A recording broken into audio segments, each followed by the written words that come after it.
my other two hosts who are here right now to the show. I got my main man DA again coming to the stage.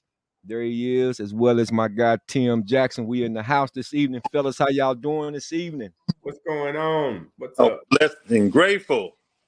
It's a beautiful day Right on. for beautiful people. Absolutely, and beautiful day. Another great way to start this week off, man, with the replay. So we're gonna be recapturing like we normally do, having nothing change. Might be a little bit more relaxed. I feel a little more relaxed. I don't know about you guys. You don't feel as I'm crowded always as relaxed when I'm at home. I know even that's though right. even though we was definitely working on our couture, if you will, as Yeah. far as our stage presence and all that. We was getting some things done, but I'm glad we can still do the show in this way also, because it's definitely a blessing and it definitely helps us. As I was saying before we start episode 12, we may or may not be joined by Booker this evening, but if not, we know our brother be back with us next week. So we got to get his picks, and we already have been talking about it. We took it to the committee, so we hope that he get his picks in this evening, because if he don't, he gonna definitely be behind. He gonna definitely be behind. Yeah, he But be out anyway, there. Yeah, it's we called a forfeit. huh? I said it's called a forfeit. So Yeah, it it's ain't called. it ain't 0-0. It's 0 in whatever many games we pick. That's right. You're absolutely correct. And like I say, man, we took it to the committee, and everybody gets an opportunity. So he was well aware. But hopefully, like I say, he'll jump on it if he can. I know if he can, he will. So we'll keep him in our Definitely. prayers. But anyway, guys, we got a lot to talk about, man. Recover from this past weekend. Starting with these Dallas Cowboys, and I know it was one of those weekends where I'm quite sure the great majority was picking Dallas to win the game. But what I like about the entire situation, the stretch that we have coming up, is the opportunity to work on things, to get better at things, and people gain a little bit more confidence in their game. We saw a great, game yesterday in terms of our offensive production, and the defense kept on moving how they was moving. I know, again, like we covered last week, you got to play the opponent that they put in front of you, because if they don't, if they played lackluster, they had a lackluster performance like they did against Arizona and went in on the road and just happened to lose that game, then we'll have a whole different conversation this evening. So we glad they went into Carolina, man, and came out with a victory, 33-10. And we're gonna recap some of those highlights before we get into that, though. D, I know you sat there and you watched it. So what did you come away with this victory over the Panthers? And I see you with your 49ers on. I must have felt something, because hey, I was gonna step to you today. Yeah. Yeah. Yeah. We are officially back, by the way. Well, that's good to hear. And you Mhm. talking about Dallas though? You all right? But keep going. No, I'm talking about these boys. But anyway, yeah, I watched the game, man. I mean, I was shampooing my carpet and doing all kind of stuff while it was on. I mean, you kind of knew how that one was going. Carolina just ain't got enough to. Y'all did what you're supposed to do. Thank you, sir. That's Yeah, all you we did have. what you're supposed to do. That's all you can do. Is go in and mash on them, and keep it moving. Your run Well, defense was a little suspect, but other than that, everything else was cool. Yeah, they definitely kind of gave us a little bit Sanders and stuff like that. They didn't stick to the plan. Uh, but hey, maybe we had a little bit to do that. You was about to say what though, Tim? well, you have to do that. Each team that's supposed to be one of the top teams need to make sure they beat the ones that's on the schedule that they should beat, right? And the other part is this, during that game, you learn more, even, because it's hard to be in the NFL, first of all. So everybody out there can play. They can play ball. Some a little bit better than others, but they can play ball. Right. So as we well know, as we go through this 1%, 1%, 1%, high school to college, college to pro. So the other thing about this, what did you glean from, like you like to use, Jabril? What did you Right. glean from what was going on, right? And so gleaning, I observed that actually they actually looked back at Arizona, Carolina did, and they did the double teams up the middle, where they double team both the inside defensive tackles to actually get some separation, and they sent one guy to block the linebacker to get in his way. And at first, our linebackers were getting caught and letting the guys get them and push them out the way. That's where they get the running lanes from. And then they did the other thing. They did the blocking, and they slanted a lot of times to the right Most of the time it was to the right and to the weak side, and it would slant that way to actually get running lanes as well too. And then Dallas actually changed up and actually did a good job of adjusting on that. That's what stopped the runs a little bit later on. They actually did some slants towards that as well. They also did some stuff where they moved Parsons, so they would have strong ends so where they couldn't have an advantage on them on the corners.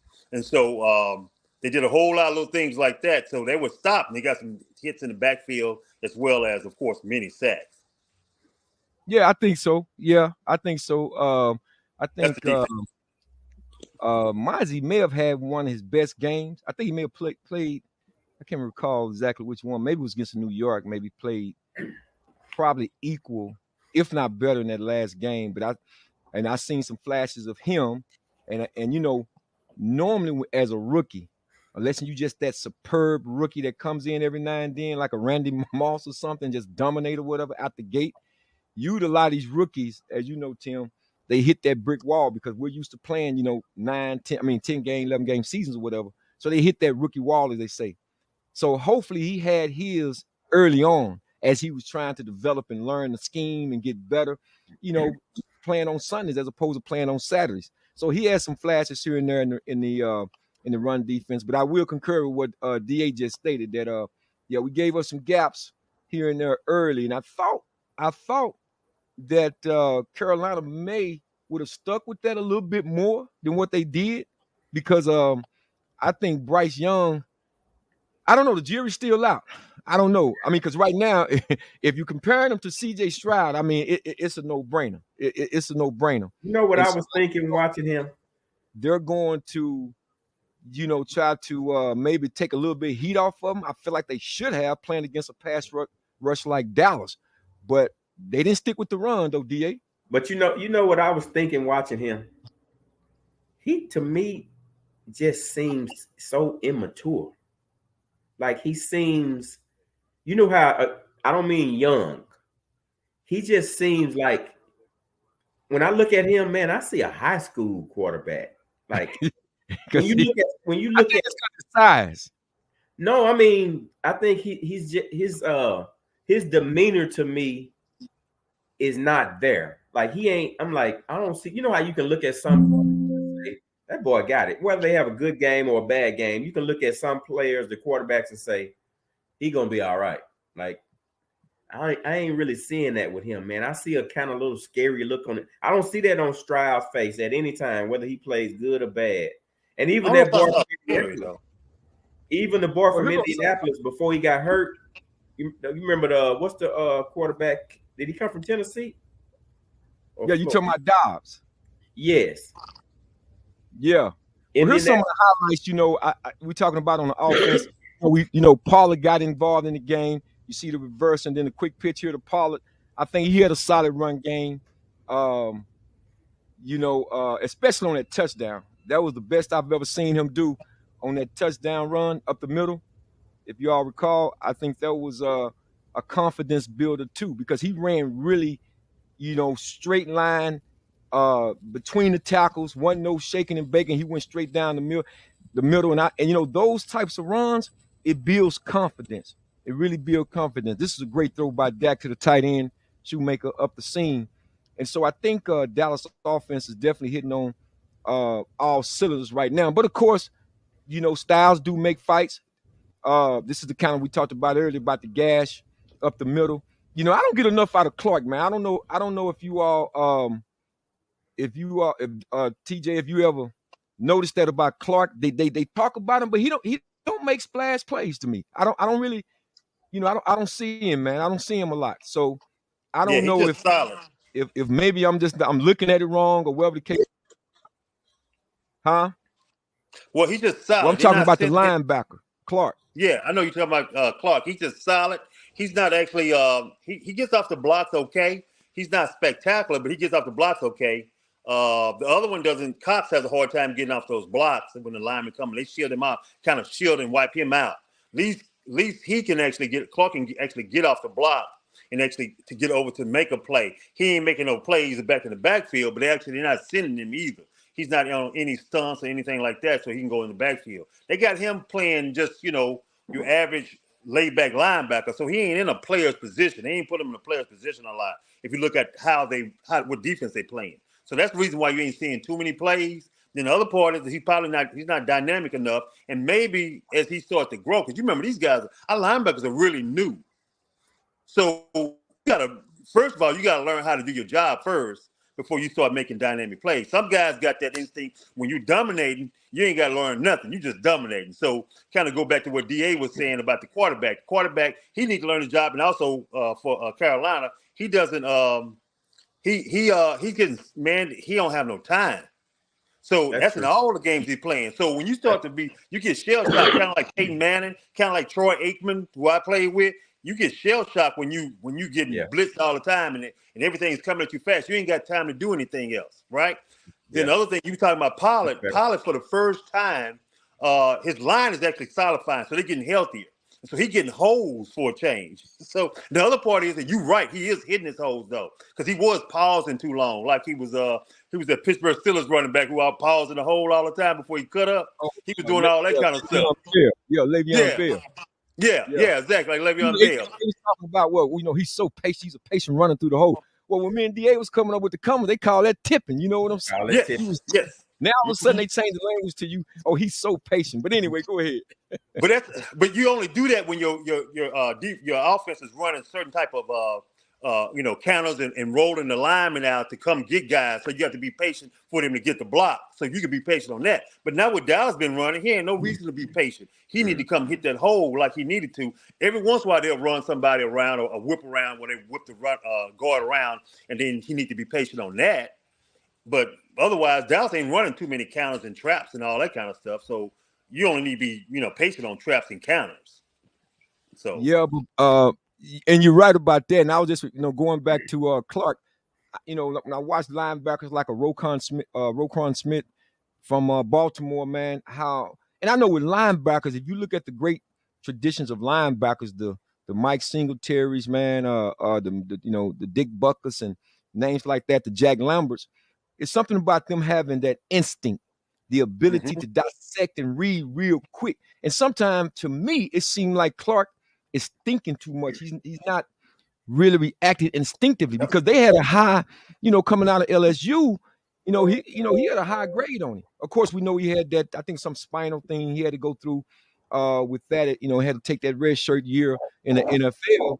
But it's just one of those deals where I just don't see enough from him. Now, as we get closer to December, we're right around the corner, and we still got to face some of these teams, man, they like to ground it out.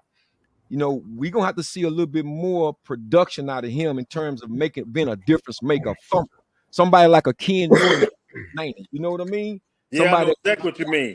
We've been having some trouble at linebacker. Well, think about difference makers, Deron Bland. Oh my goodness! Oh man!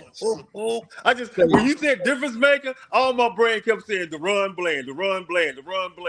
Oh my goodness, boy! Here he is right here. Here he is right there. He is right there.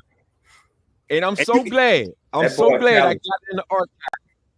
got it in the archive. When Trayvon Diggs went down, we can go back and replay the tape. I said, I feel real good about Bland, because he don't do the plays that he plays different. He don't make the big splash play. He is solid, man. That dude is solid. Scheme. See, this is beautiful, man.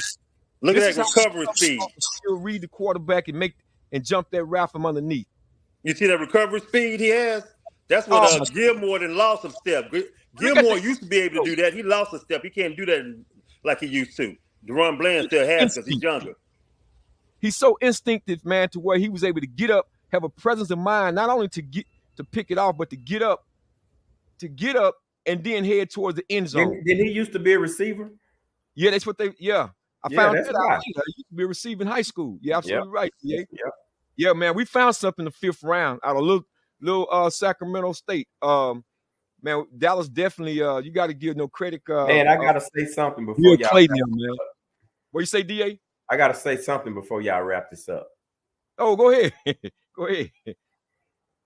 What y'all did yesterday and the week before, you're gonna have to do it to a couple of those teams Buffalo, Miami, Seattle, Detroit, Philly. Y'all gonna have to do that to a couple of those. You don't have to beat them that bad, but y'all gonna have to manhandle some of these big boys for people other than Cowboy fans, because we know Cowboy fans are supposed to, hey, we love our team and they did their job, but for this grand stage, y'all are gonna have to do that to some big boys. That's all I'm saying. You got to do it for us to say, man, I think Dallas is for real. You just got to do it. You just got to push some of those teams around. I'm with you, but I would say Dallas fans are the most critical fans you probably ever will see, because Dallas fans, that is true. Oh my goodness! But a lot of Dallas fans don't know much everybody about but everybody watches Dallas so much.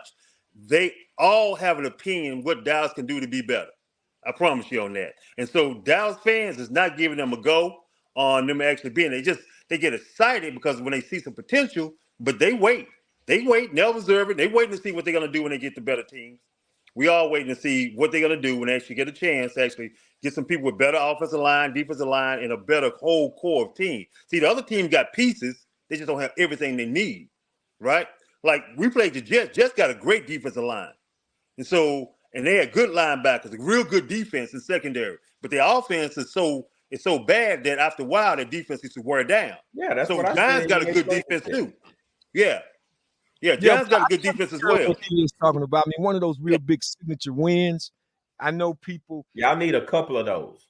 But I say, contrary to what a lot of people say, it is very hard. This is the NFL, and it is very hard to, play in the NFL because as I say, any given Sunday, and we do understand because I'm listening to Keyshawn and Michael Irvin go at it sometime on Undisputed, and Keela, talk about how this team is not good or don't have the talent. But Mike is always saying, but this is the NFL. At the end of the day, everybody goes to the window on Monday or Tuesday, however they got it structured to get paid to get a check. And this is how people can be fired after a game because you didn't do your job. Even practice players get released because they're not giving the first teamers a good look. So with that being said, you come into each week, having to make sure that you do what it is that you're supposed. If you're that superior team, then you have to play like it. You have to be like it. But I absolutely understand what you're saying. And I do think that Dallas, I think they're heading in the right direction because they're taking care of their own business. These next 3 weeks, which by the way, I'm thinking they had the home game. I mean, the game was played Sunday was at AT&T. But the fact that they have coming up, then we have after the Commanders, I believe we have I think that's when it gets kind of tough. Seattle. Then we have the Eagles. So these next 3 weeks are definitely important. I like the fact that even though the Commanders, who would have thought? Who would have thought the Commanders would have lost to the New York Giants? Are you kidding me? So that goes with what I just said on any given Sunday. But they do have a better defensive front. I just don't think they've been able to put it all together. Their offense will move the ball, with Sam Howell and McLaren. He's leading the league in passing yard. Yeah. But I guess, it has to all work in unison like that from the front, your front seven to the back end of your defense. And they really haven't put it all together. But again, this is the NFL, which means not for long if you don't play right, in the words of my guy. But yeah, they need to take care of business on Thursday and definitely get back, beat up on Seattle. They've been really good at home this year, Tim. They've been really good at home. They have. Last couple years. I like our home games, Would you say what, DA? Last couple years, y'all beat up people when they come to Dallas. Well, that's a good thing. I don't know what our record was last year, but it seemed like, man, we was kind of 50. Yeah, y'all on like 13, 14 in a row at home, something like that. Some crazy number like that. We're definitely on a winning streak, man. And we gotta keep that right there. I mean, because San Francisco, they got a stretch coming up too, as well as the Eagles. We ready. So, we could be hosting the NFC Championship game at AT&T Stadium. Ain't gonna happen. But you say you all are back. We are back. Like I said, we needed to get our butts whooped. Like, I was happy. What did I say? I did a shout out to the teams that beat us. You I'm did. Like, y'all gonna make us I think you were being a little facetious, man. I think I was serious. You was fooling us, man. Well, I don't necessarily. it has nothing really with you guys being back. It has to be you guys being healthy more than you being we back. had to refocus though, Tim. We had some refocusing to do. Yeah, but you take those guys out that don't play, your quarterback still don't play that well. But So, Tim, but some of those games we could have won without them. Like you got to play. No, not with your quarterback. But I'm gonna tell you something. But he's gotten better too. The two missing pieces that was missing that they really needed, Trent Williams and Deebo Samuel, that's the physical piece of their offense. Because what Cleveland really gave the rest of the league on how to really beat San Francisco. You got to go in with your lunch pail and your hard hat on and be a dog fight and beat up on them just as much as they like to beat up on you. Because they was really but Cleveland got a big defensive line. That's the difference between Dallas and them. Dallas got a fast defensive line. Cleveland has a big defensive line. That's one of the difference I would say about Dallas is that they're Cleveland, you know, and I'm saying really it's Parsons, but also interior a little bit. They interior just a little bit bigger, and they got bigger defensive ends, and even the guys rotating. So Dallas is learning what to do with that by rotating and moving Parsons in and kind of running. You know, they're going to change it up. So that's going to help Dallas in the future, I think, because I think they're going to run some different schemes to kind of deal with that so that you just can't crush them down and just line up and then don't know exactly, you know exactly what Dallas is going to do, and then you just run that play down their throat. They're going to run some stuff and scheme because, one thing about somebody who's quick, and this is what Dallas used to do with Russell Maryland, is that they hit between the gaps. And so you come down and crush it. I squeeze in between you. I hit you in the backfield on a play to go up the middle, right? And so you lose 2 yards. And so if you do things like that, then you can change that whole dynamic. And now you put San Francisco in 3rd and long. And Dallas wasn't doing that against San Francisco. And they did a little bit with Philadelphia, but they didn't do that much. So those things have to change for them actually to beat the better teams. They're going to have to put them in 3rd and long as well, like they do to other teams. Yeah, I definitely can see that. Certainly been a recipe as they move forward. Certainly, but I think that Dallas, if we could, I don't know if we were to rank the top 5 teams in the NFC right now. I would probably have to slightly go with the Eagles, but it's not like they don't have their problems because they definitely do. Especially on the back end, the pass defense. But I would have to rank them slightly ahead of Dallas. San Fran. I'm only gonna say San Fran because they got us. They got us. But I think after those 2 teams right there, I'm not gonna say Detroit. We may be a little bit more evenly matched, but Detroit certainly have shown some chinks in their armor as well because they actually should have lost that game against the Bears. I think the Bears just towards the end they was playing to lose and not playing to win. So, but Detroit is a good team. But I think I would definitely take. At one time, I was going to take maybe a couple of weeks back. I would have taken Detroit over Dallas. But I think Dallas right now, since they started to open up the offense, I certainly think that Dallas will be in it at the end of the day. They would definitely be in the hunt. America's team, then take what comes with that. We That's good right. with that. That's right. We certainly good with that. We're not going to. We definitely not going to relinquish the title. That's for sure. That's for sure. But again, we're going to segue, get into the second segment. But like I said, before we do that, make sure you guys hit the like and share button. Subscribe, like, share for me, please. Do that for us here on the replay because we want to keep this thing, man, going as far as the content, our purposes, and what we do here, as well as providing the opportunities for our young people with our segment on I Am Student Athlete, which we will be bringing some younger people onto the show in the very near future. So, yes, please, by all means, hit the subscribe, like, and share button. Okay, it is the Replay Sports and Culture Show. I did get a text from DA. I think he had a little technical difficulties.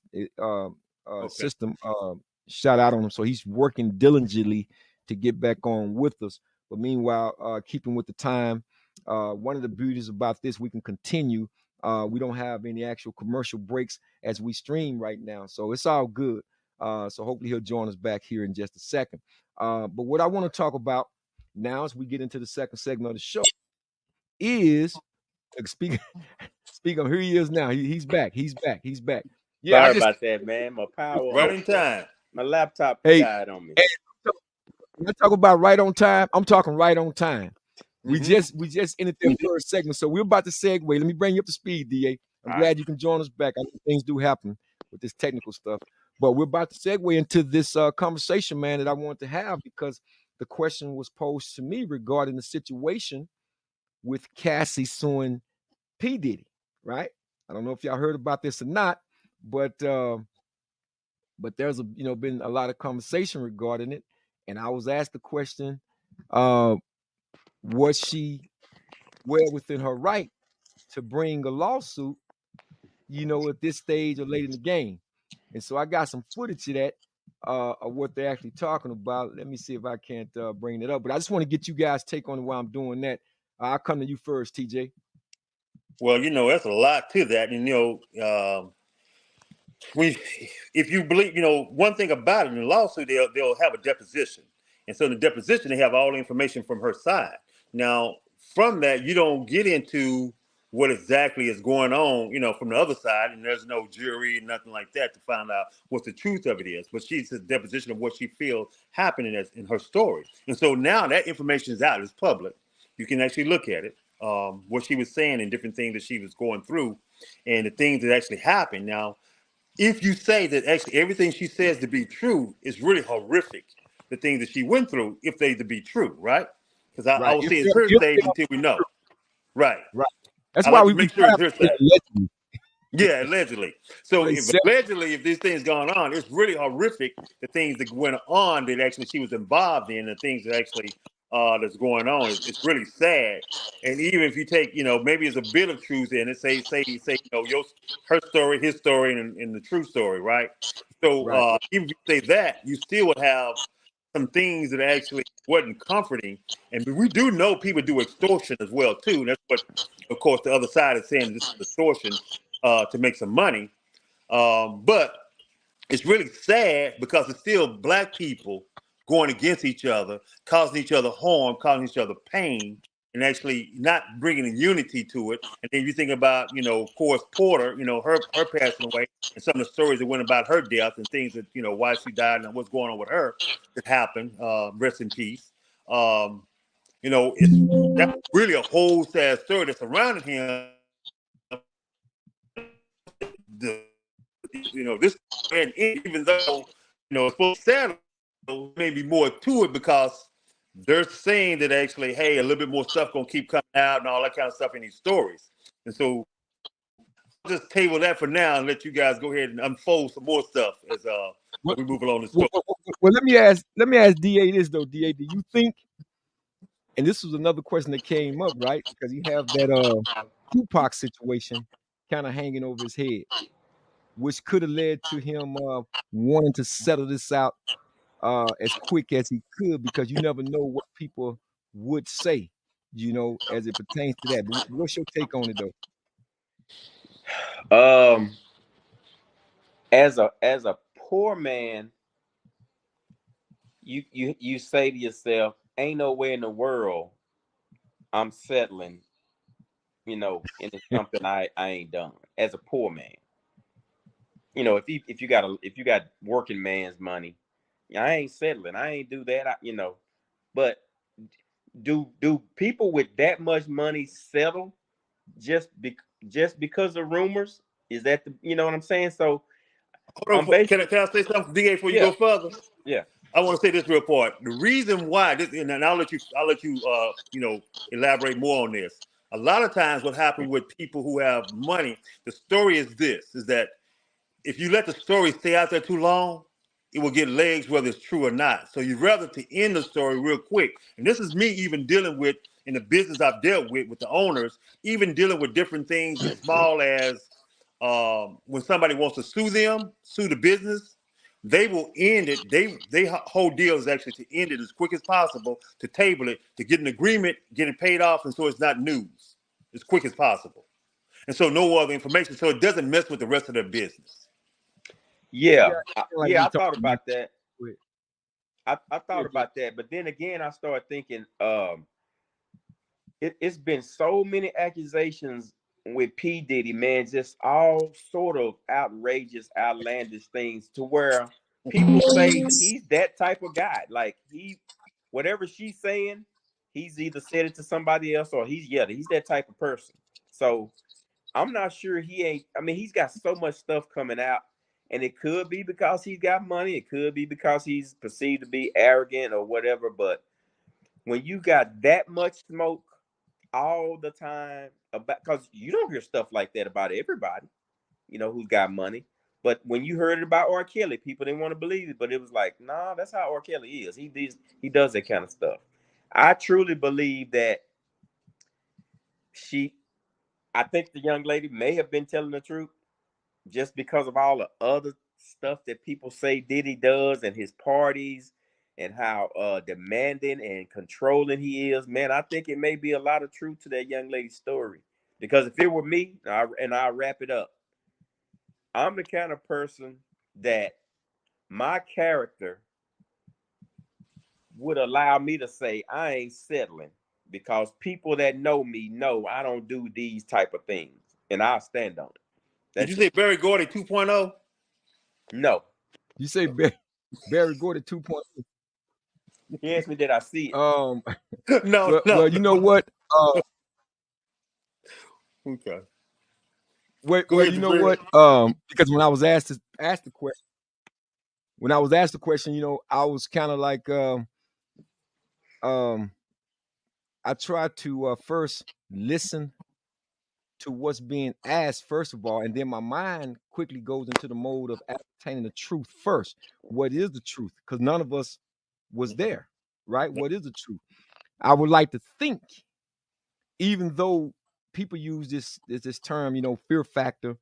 Maybe she was with him because she was young and she feared him, because men with power like that, they have a tendency to, suppress your true feelings or where you are in life, or was her career so much in front of her, she felt like he was the savior for whatever she wanted to do in an entertainment business. But here's what I always say: I have to always, it's all scripturally based for me. First of all, you learn to have at least 2 to 4 witnesses in some cases, which is very important, because they use this same thing or same ideology in the legal system. You got to have at least 2 witnesses, and 4 in some cases, especially when you're dealing with Sharia law. Again, these things are alleged that she went through. Now we can formulate, it's public opinion. You can formulate and say, yeah, he did that, right? Okay. But it would only be just a thought or a feeling. Because there's only 2 types of evidence: preponderant and circumstantial.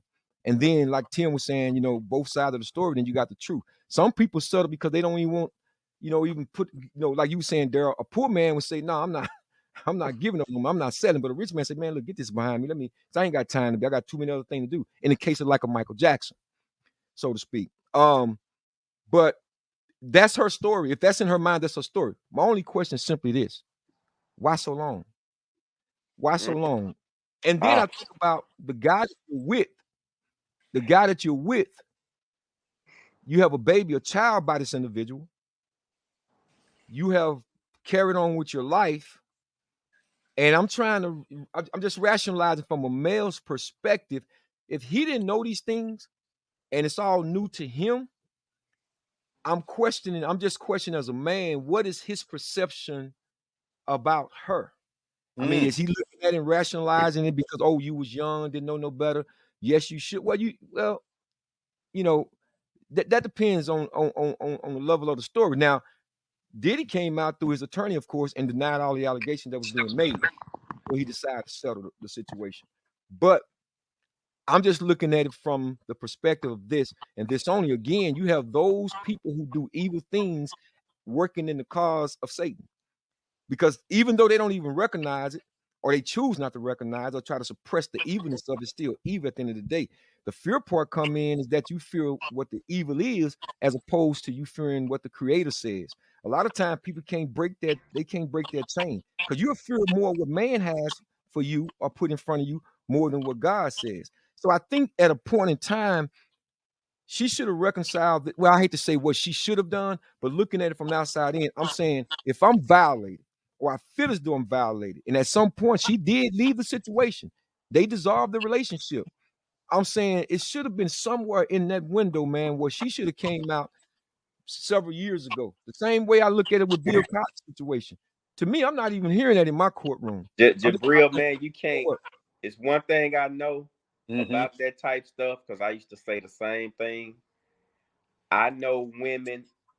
I know women personally, and I'm talking about friends, family, everybody who have been abused or who were abused for years and years and never said a word. And then sometimes they finally, I'm telling you, I have a really close family member who shared some things with me recently, and it just drove me crazy, saying, "What took you so long? Why you know?" So I just think that's something that men have a problem with when it comes to women, and how long they wait to, reveal certain things. But that's just something I can't touch anymore, because I know personally women who go through that and don't. It just takes years for them to just finally say something, and I know it happens, so I can't touch it. Yeah, well, I think if we're all truthful, all of us may have had know of a family member or a friend or somebody who has gone through something like that. I know I have too also. Know of someone. And for whatever reason, I'm saying you could say because of the embarrassment of it. A lot of people don't want to talk about it because it's real personal. Public opinion, public people judging them, or even accusing them. We grew up in an era where women, you better not say that was rape. You better not say that was an assault, because they were going to put you automatically. So I understand why a lot of women kept to themselves. But we're living a different time now. We're living when I forget the attorney name, the one is she's really for the women movement. I forget her name. Uh, Is that Gloria Allred? Is that her name? y- y- yeah, I can't The remember. But Hispanic. yeah, exactly. Yeah, I mean, you have the Me Too movement and all these things that women support, rights and so forth, that supports them now, way better than the '60s and the '70s and so forth and so on. I'm simply saying that I don't know exactly how old Cassie. I guess she's in her late 30s, early 40s, I guess. But it's just what seemed to me that at some point that it's not really about the money. I think she made it about the money once she filed the lawsuit, because ain't no real coming back from that at the end of the day, because what happened has happened. And that was some time ago. Now her whole life has transitioned. She with another individual and she has a child. And I don't know if there was more good times or bad times. I can't be the judge of that, because again, I wasn't there. But sometimes people stay in situations because if it was all that bad, why did you stick around? If it was Oh that man, bad? don't. It happens every day, Jabril. All Yeah, day. but let me go at a different angle of the same information. So you kind of hit on why people, y'all kind of touching on why people suppress things. I can go deeper on that, but I'm not. What I'm gonna get to is kind of what you speaking to it, but because the angle you saying it makes it a little different. Let me come in at this angle. Why the timing? Why now is the question you kind of asking. Why now? Why didn't she do it earlier? Or why particular now? And why does she feel? Maybe she feels safe. Why does she feel safe right now? Is she getting out of town? Is she Yeah, I still mean, in the states? especially Is with she now getting you ready to leave the states? Does she feel safe right now? Because if he really this bad person, could something happen to her all of a sudden? If things happen to Porter, could something happen to her?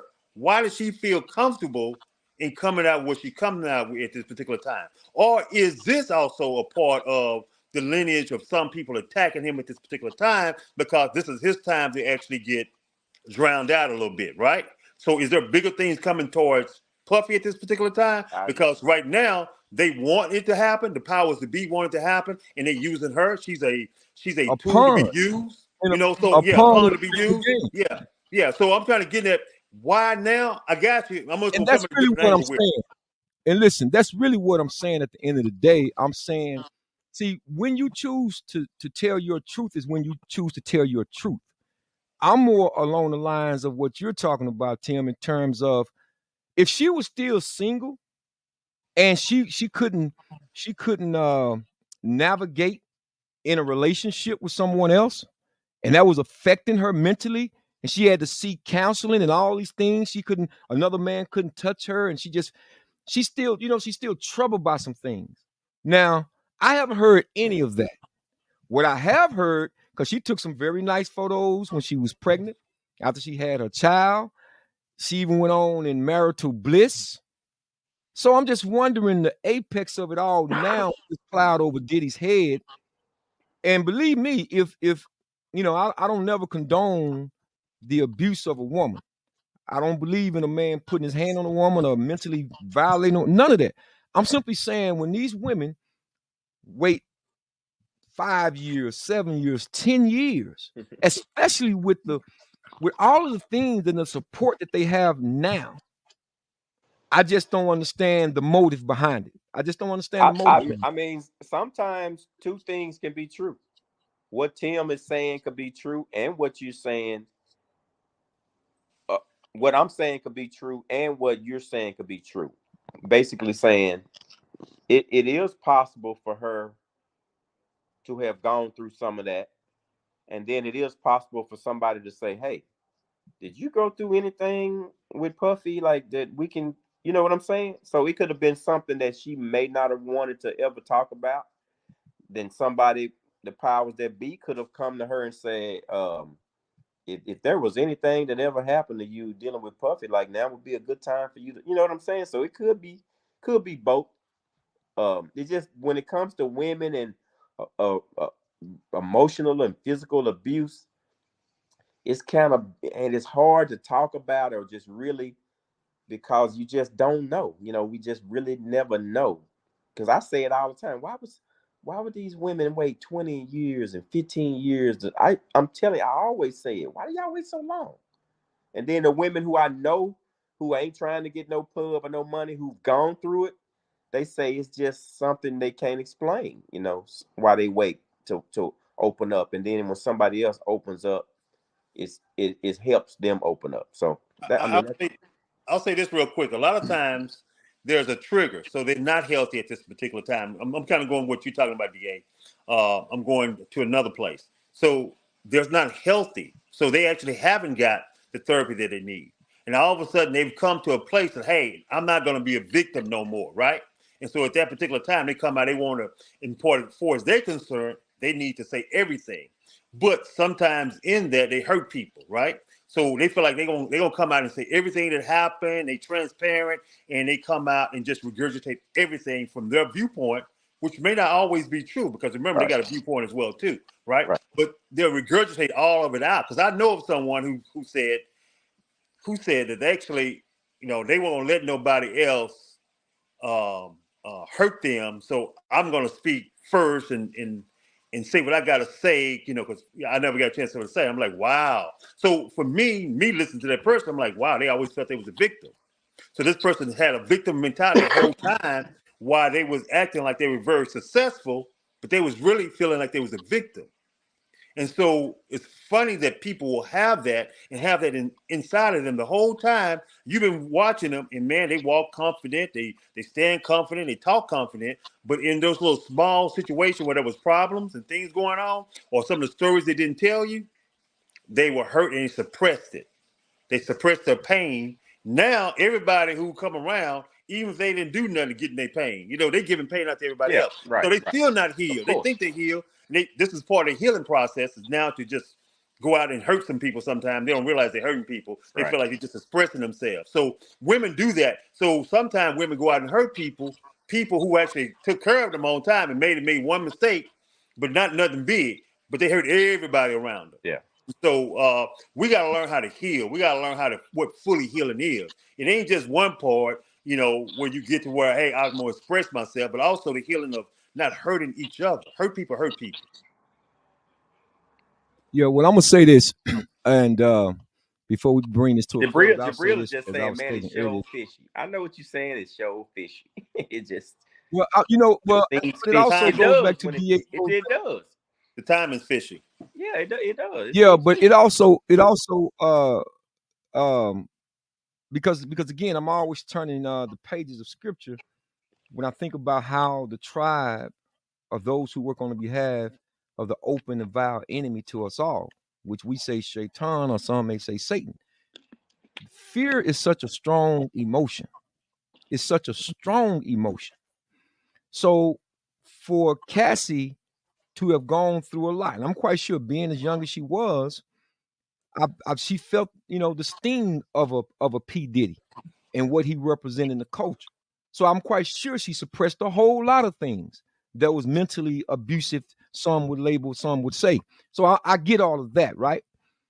But when you maturate up, there's a growth spurt that you have intellectually that makes me kind of wonder, like you were saying, DA, it makes me say, because I recognize what is good versus what is evil. When a person's character is acting on behalf of evil, then the evil starts to override or take precedence in that person's life. So you start buying down or kowtowing down to the scheme of Satan, as opposed to putting your faith and trust upon the Most High God. See, that's the way Tina Turner was able to break free. When you think about it, she became enlightened under the Buddhists. But look how long she took it. Yes, I understand. But I'm saying, basically what she did was she filed a divorce. She could have, don't get me wrong, she capitalized on the movie and all the book writing she had and all that stuff. But I'm saying, but that was a long time coming before she even capitalized on that. She never came back. Talking about capitalizing. Hold on for a second. You gotta let me finish. Hold on for a second. Let me finish. She had to capitalize on that later on. She didn't come back within 5-10 years or whatever and say, well, I'm gonna sue Ike because he did this. I'm saying Cassie, she went on with her life. She went on and had a child. I was listening to what's the rapper Slim Thug. Whether if he's right or wrong, whether if you believe him or disbelieve, I'm just simply saying he made his point. He said they should cap this. Yeah, what we're gonna do, we're gonna go ahead and do these picks, man. And I had them all laid out. I mean, I know what it is, and Tim, you was correct. I want to apologize to my brother because he was adamant about that one game difference between you all, and he was definitely making sure, even when I said, well, Darryl was up one, he said, no, it's a tie. I said, say, I'm gonna give you your tie, but we're gonna talk about it off the air. He wanted that one game. So you guys was tied. He sent in his I had texted you. I knew we were tied. Yeah, I didn't. He said it. I didn't see it. I was oversight, but I wasn't trying to take nothing from it. If you got it, I'm gonna give it. Like, there you go, Jabril. There you go. But I am going to, most certainly, I am going to do a little bit of braggadocious, if you will. I personally had the best weekend. May not be up. Exactly. Hey. I had the best. What they say about a clock? A clock is right. What? A broke clock, right? A broke yeah, the clock has struck 12. But I definitely you got one more coming. Hey, I gotta get Book. I ought to tell Book. Book sent me his picks. I ought to say, hey man, my phone died. It's too late. But anyway, on the college level, I was 4-1, and I think on the pro level, I was 4-1. So it was more than just a one game favor. I was 8-2 for the weekend. So, having said all of that, you guys, Darryl is leading by one game because you finished 3-2, Tim, on the college level. Well, let me see how 3 on college and pro, 3-2. Darryl finished 3-2 on the college level, 4-1 on the NFL level. So, let me see if I got the where we are. So that put Darryl is at 45-25. Tim, you at 44-26. Book is at 42-28, and I'm at 41-29. So that's up. We got a one game separation between me and Book, and a one game separation between you and DA. So we'll get into these picks real quick, and then give our shout out before we wrap up episode 12. So DA, you did. Well, you got them in front of you, right? Or should I put? Okay, go ahead. No, I don't have them. I'm on the phone, so I can't do it. Okay. All right, I got them right here. Give me just a second. I'll bring them up, and let's see what we got here. Man, I gotta go back and forth because DA. I can remember. Well, no, I go through them. I just gotta pick. What book picking. I just pull up his because it's on my phone too. Okay. But anyway, we got our is at your alma mater, Nebraska. I personally picked that one for Tim. So who you liking that, Tim?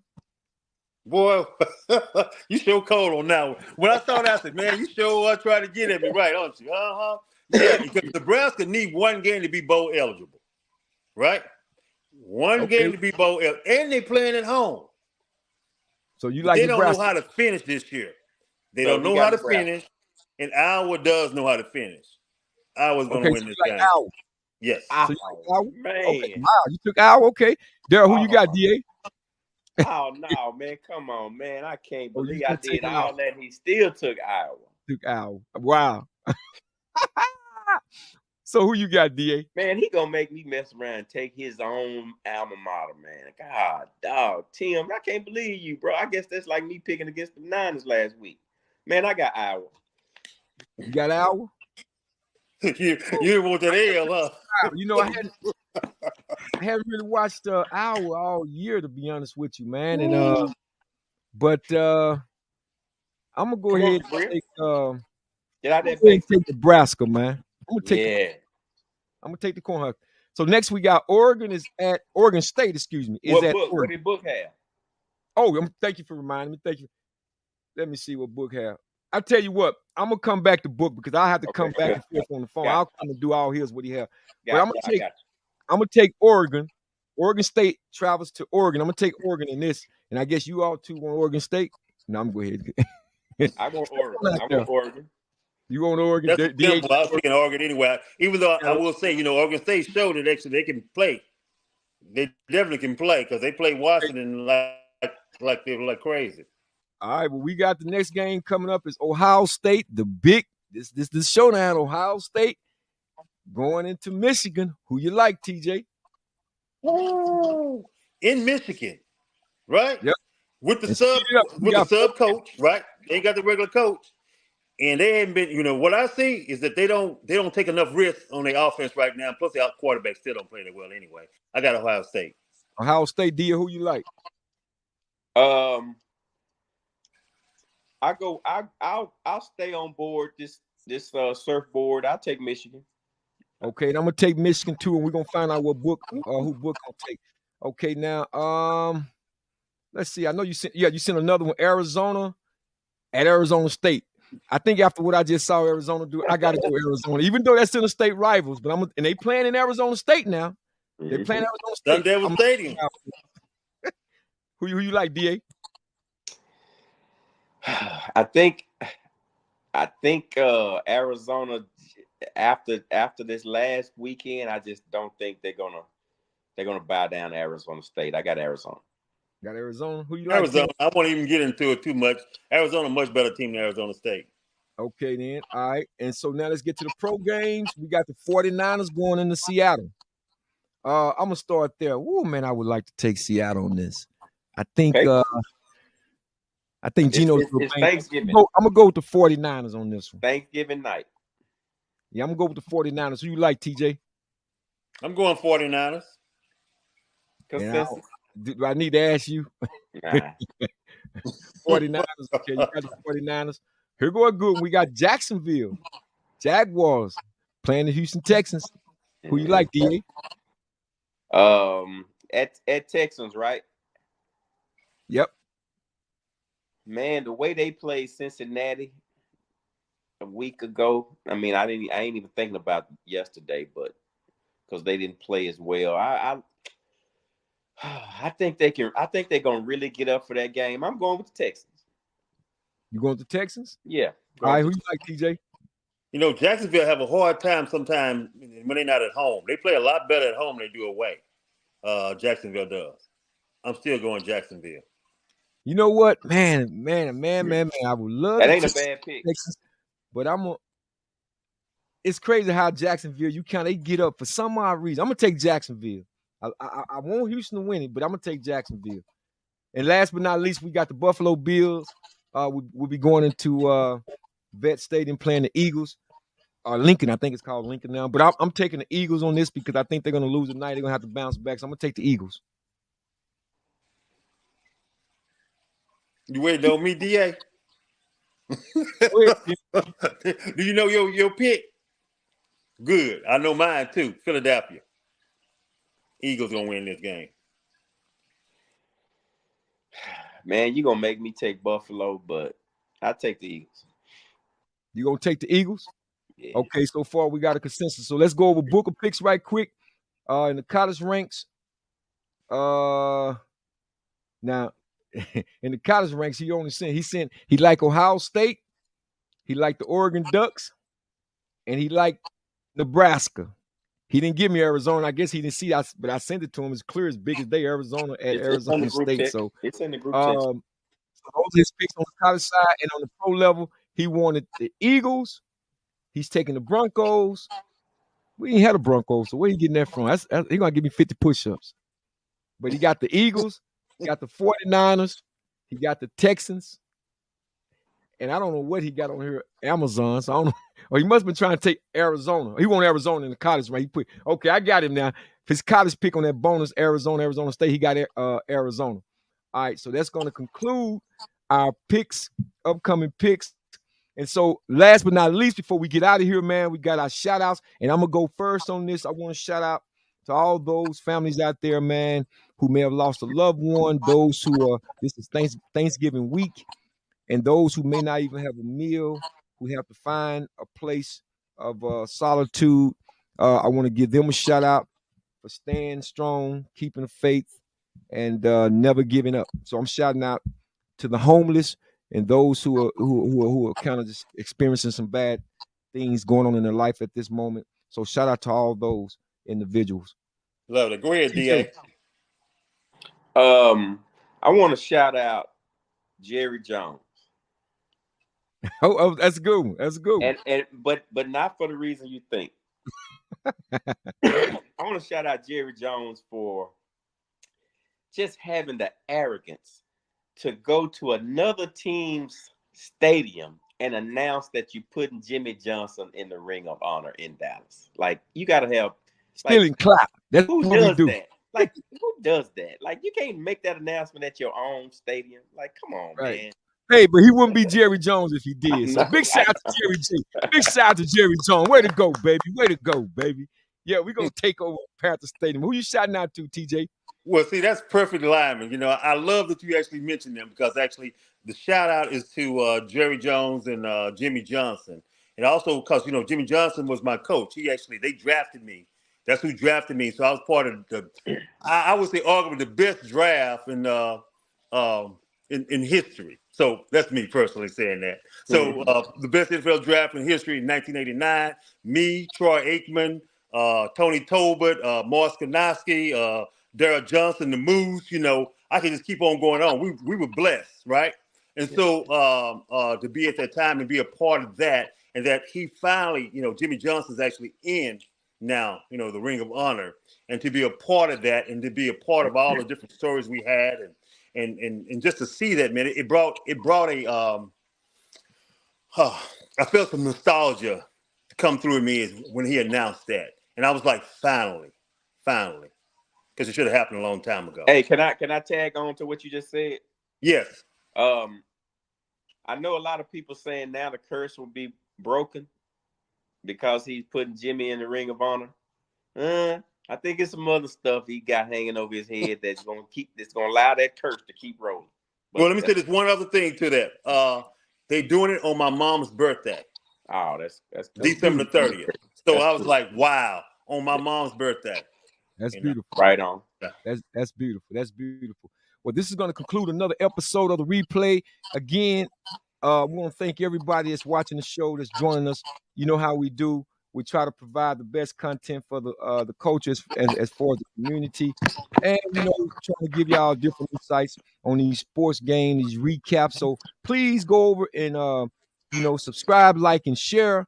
You know, it's real big for us. That's why we do what we do. You know, don't forget to do that. And we're going to come back again, hopefully the same time around about next week, God willing.